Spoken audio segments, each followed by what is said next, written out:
রাজ্যে ঘুরপথে NRC survey, Kalyani এমসের বিরুদ্ধে বিস্ফোরক অভিযোগ। মেন্টাল হেলথ পরীক্ষার নামে এনআরসি সার্ভের অভিযোগ মমতা বন্দ্যোপাধ্যায়ের। বাড়ি বাড়ি নাগরিকত্বের তথ্য যাচাই করে ভোটার লিস্ট থেকে নাম বাদের চক্রান্তের অভিযোগও তুলেছেন তিনি। রাজ্যবাসীকে সজাগ এবং সতর্ক থাকার বার্তা দিয়েছেন মুখ্যমন্ত্রী।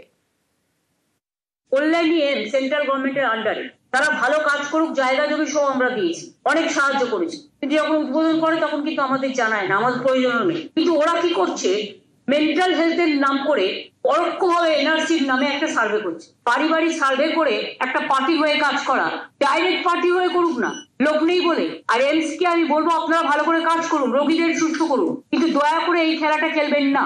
পরোক্ষে অনেক এজেন্সি, অনেক সংস্থার নাম করে গিয়ে বাড়ি বাড়ি সার্ভে করছে আপনার ভোটার লিস্ট থেকে নাম বাদ দেওয়ার জন্য। কাজেই সজাগ থাকুন, সতর্ক থাকুন, কাউকে কোনো ডিটেলস দেবেন না, একমাত্র স্টেট গভর্নমেন্টের অফিসিয়াল লোক ছাড়া।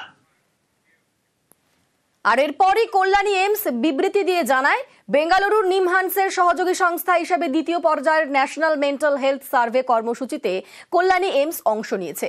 রাজ্যের 7 জেলায় এই সার্ভে চলছে। রাজ্যের স্বাস্থ্য দফতরের অতিরিক্ত অধিকর্তার সঙ্গে যোগাযোগ রেখেই সমীক্ষার প্রশ্ন বিশ্ব স্বাস্থ্য সংস্থা ও নিমহান্স বেঙ্গালুরু যাচাই করেছে। এটি একটি জাতীয় কর্মসূচি। দেশের সাধারণ মানুষের মানসিক স্বাস্থ্য যাচাই করতে সারা দেশ জুড়েই এই সমীক্ষা চালানো হচ্ছে। রাজনৈতিক দলগুলির কাছে বিএলএ বা বুথ স্তরে এজেন্টদের তালিকা চেয়েছে নির্বাচন কমিশন। কমিশনের এই নির্দেশকে চ্যালেঞ্জ করে কলকাতা হাইকোর্টের তৃণমূল। তাদের প্রশ্ন, ভোটের 1 বছর আগে বিএলএদের তালিকা কেন চাইছে কমিশন? এই নিয়ে গরম রাজনীতি।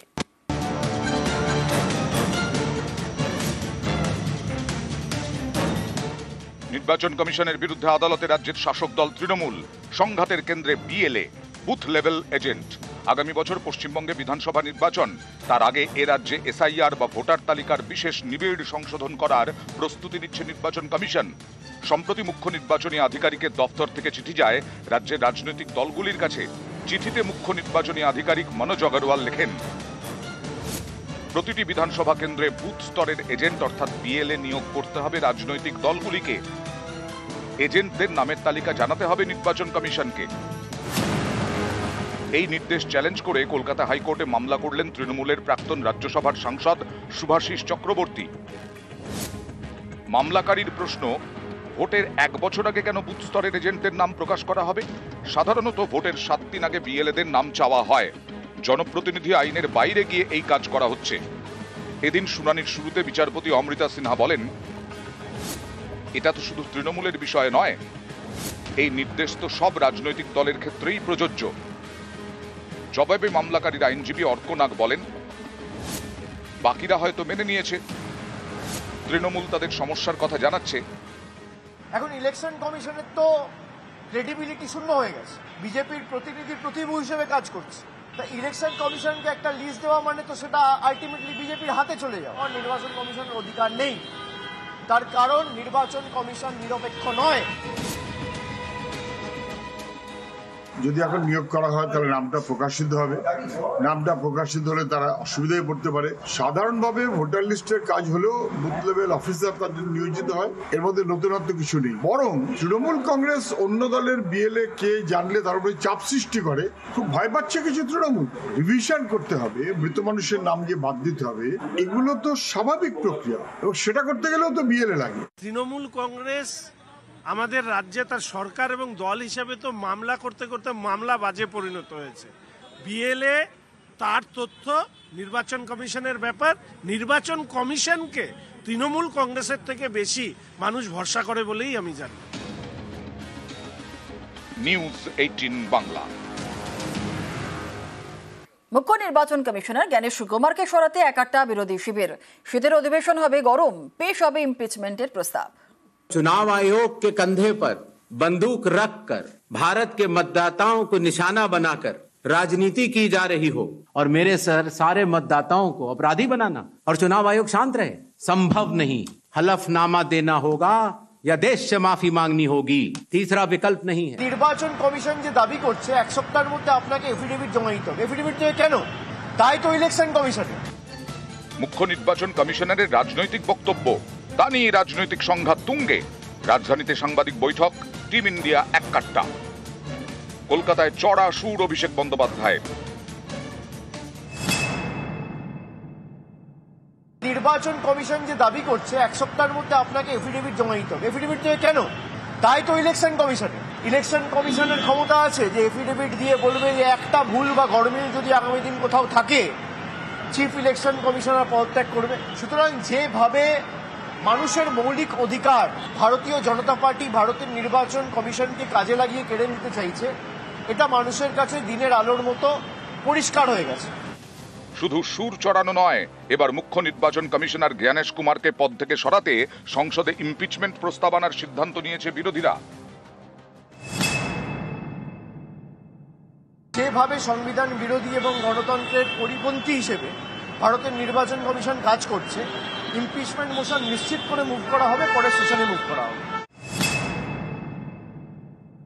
একবার মোশন যদি মুভ হয় কোনো সেশনে, তাহলে সেই সেশনেই তার ফলাফল এসে যায়। যখন সংসদ চলছে সেই চলাকালীন স্পিকার তার তারিখ ঠিক করেন এবং এই ভোটাভুটির ব্যবস্থা করে থাকেন। ভারতে সংবিধান কার্যকর হয় 1950-এ, নির্বাচন কমিশনও তৈরি হয় 1950-এ। টিএন সেশন মুখ্য নির্বাচন কমিশনার থাকাকালীন নির্বাচনী প্রক্রিয়া একাধিক সংস্কারের উদ্যোগ নেন, যা অনেক রাজনৈতিক দলেরই হজম হয়নি, তবে তাকে সরানোর চেষ্টা সংসদে হয়নি। 2009 নির্বাচন কমিশনার নবীন চাওলাকে সরাতে 200 জন সাংসদ পিটিশনে সই করেন। নবীন চাওলার বিরুদ্ধে কংগ্রেসের হয়ে পক্ষপাতিত্বের অভিযোগ করা হয়েছিল। এই পিটিশন অবশ্য সংসদে পেশ করা হয়নি। এবার জল কত দূর গড়ায় সেটাই দেখার। নিউজ 18 বাংলা।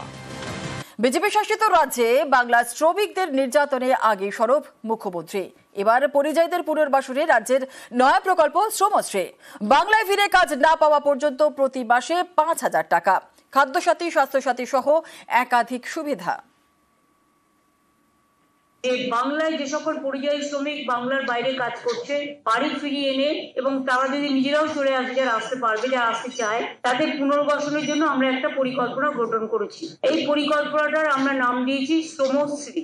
এই প্রকল্পের মূল উদ্দেশ্য পরিযায়ী শ্রমিকদের বাংলায় ফিরিয়ে আনা এবং তাদের জীবিকার জন্য নিজের পায়ে দাঁড়ানোর জন্য সাহায্য করা। যারা ফিরে আসবেন এককালীন ভ্রমণ সহায়তা সহ আমরা 5,000 টাকা দেব। ফিরে আসার পর 12 মাস মানে 1 বছর নতুন কাজের ব্যবস্থা না হওয়া অবধি প্রতি মাসে তাদের 5,000 টাকা করে দেওয়া হবে। ফিরে আসা শ্রমিকদের মধ্যে আমরা দেখব দক্ষতা কার কিভাবে আছে, এবং যদি দক্ষতা থাকে দরকার হলে আমরা তাদের আবার প্রশিক্ষণ দেবো, এই বিভিন্ন কাজে ইনভলভ করবো। এই শ্রমিকদেরও জব কার্ড দেওয়া হবে। আমাদের এখানে সেলফ এমপ্লয়মেন্টে নানা রকম অনেক সহজে লোন দেওয়ার ব্যবস্থা আছে, যেমন মাইনরিটি ডেভেলপমেন্ট কর্পোরেশন সংখ্যালঘু ভাই বোনদের ব্যবসার জন্য লোন দেয়, SC ST OBC development corporation loan দেয়, উদীয়মান স্বনির্ভর কর্মসংস্থান প্রকল্প লোন পাওয়া যায়। হাতে সঙ্গে সঙ্গে খাদ্যসাথী কার্ড, স্বাস্থ্যসাথী তার পরিবারের জন্য কার্ড। তাদের যদি নিজেদের বাড়ি থেকে ঠিক আছে, বাড়ি না থাকলে কমিউনিটি কিচেন সেন্টার। তাদের ছেলে মেয়েরা স্থানীয় যে সমস্ত স্কুলগুলো আছে গভর্নমেন্টের, এইসব স্কুলগুলোতে ভর্তির ব্যবস্থা করে দেওয়া। এছাড়াও তারা অন্যান্য সরকারি প্রকল্প যেমন কন্যাশ্রী আছে, শিক্ষাশ্রী আছে, ঐক্যশ্রী আছে, মেধাশ্রীর মতো নানান স্কলারশিপের সুযোগ সুবিধাও পাবে। বাংলায় যে 22,40,000 পরিযায়ী শ্রমিক ভারতবর্ষের অন্যান্য রাজ্য এবং বিদেশে কাজ করছে, এবং যারা আমাদের পরিযায়ী শ্রমিক সংক্রান্ত যে পোর্টালে নাম নথিভুক্ত করেছে, তারা এই সমস্ত সুবিধা পাবেন।